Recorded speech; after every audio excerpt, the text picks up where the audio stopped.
নমস্কাৰ মৰমৰ মিনিসকল তোমালোকৰ মৰমৰ channel Bharati education and information সকলোকে প্ৰথমতে স্বাগতম জনাইছোঁ।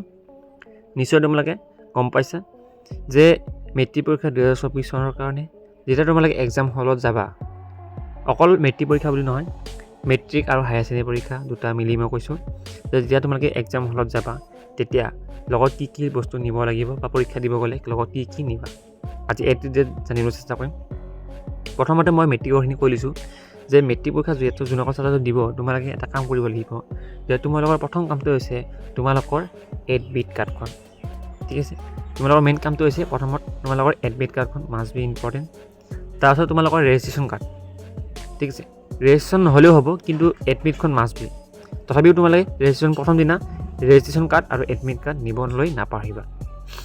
ছেকেণ্ড, তোমালোকৰ লাগিব এতিয়া এখন মাস্ক। ঠিক আছে, ফেচ মাস্কখন বহুত প্ৰয়োজন, কাৰণ কিয় ক'ভিডৰ প্ৰভাৱ অলপ পৰি আছে, সেইবাবে তোমালোকে ক'ভিডৰ কাৰণে ফেচ মাস্কখন নিয়াৰ বহুত প্ৰয়োজন আছে। যদি নালাগে তেতিয়া তোমালোকে তাতে খুলি থৈ দিব পাৰা। ঠিক আছে, তাৰপিছত তোমালোকে যদি পাৰা তেনেহ'লে পানী বটল লৈ যাব পাৰা। ঠিক আছে, পানী বটল তাতে ব্যৱস্থা নাথাকে তেনেহ'লে তোমালোকে লৈ যাব পাৰা। তাৰপিছত তোমালোক আহিলে পেন কেনেকুৱা ধৰণৰ ল'বা, বল পেন ল'বা নে বল পেন ল'বা নে জেল পেন ল'বা। সেবাৰ যিখন গাইডলাইন দিয়া আছে তাতে উল্লেখ কৰা আছে যে যোনসকল ছাত্ৰ-ছাত্ৰীয়ে এইবাৰ মেট্ৰিক পৰীক্ষা দিব 2024 চনত তোমালোকৰ কাৰণে নীলা নহ'লে ক'লা ৰঙৰ কি ল'ব লাগিব, আমি বল পেন নিব লাগিব, জেল পেন নহ'ব। বল পেন ল'ব লাগিব নীলা নহ'লে কি ক'লোৱে ক'লা কালাৰ। ঠিক আছে, এই দুটা পেন চলিব। বাকী তোমালোকে যেতিয়া OMR শ্বীটখন লিখিবা যাতে তোমালোকে তাতে ভুল নহয়, OMR শ্বীটখনত তোমালোকে কি কৰিব নোৱাৰা যে তোমালোকে ষ্টেবল মাৰিব নোৱাৰা। ঠিক আছে, বা OMR শ্বীটখন তোমালোকে কি কৰিব নোৱাৰা, ভাজ কৰিব নোৱাৰিবা, চাফাকৈ ৰাখিব লাগিব, যিহেতু সেইবোৰ ভালদৰে চোৱা হ'ব, কম্পিউটাৰত চোৱা হ'ব পাৰে, নহ'লে তোমালোকৰ সেইবোৰ বহি মানুহেও চাব পাৰে বা কম্পিউটাৰত চাব পাৰে। সেইকাৰণে তোমালোকে কি কৰিবা, তাতে তোমালোকে ভুল নকৰিবা।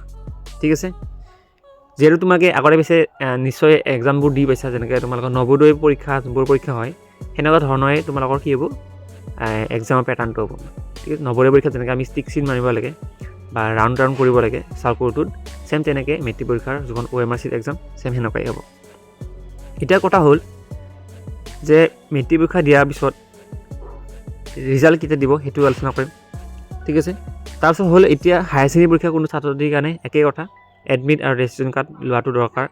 হায়াৰ ছেকেণ্ডেৰী পৰীক্ষাৰ কাৰণে তোমালোকে বল পেন বা জেল পেন যিকোনো পেন ইউজ কৰিব পাৰা, ইয়াতে তোমালোকৰ কোনো হেৰি নাই, কিন্তু পাৰিলে তোমালোকে ক'লা পেন আৰু নীলা পেনৰ বল পেন ইউজ কৰিবা, কাৰণ জেল ইউজ কৰিলে তোমালোকৰ আখৰবোৰ লেতেৰা হয়। ঠিক আছে, আৰু তোমালোকৰ যিহেতু ফুল মাৰ্কছ বা 100 লিখিব লাগে, প্ৰেক্টিকেল ক'ত 10 নম্বৰ এইখিনি আছিলে। আৰু এটা কথা কৈছোঁ যে ৰিজাল্ট তোমালোকৰ এপ্ৰিলৰ পিছত, ঠিক আছে, মে'ৰ মাহত তোমালোকৰ ৰিজাল্ট ডিক্লেয়াৰ কৰিব। Thank you so' much.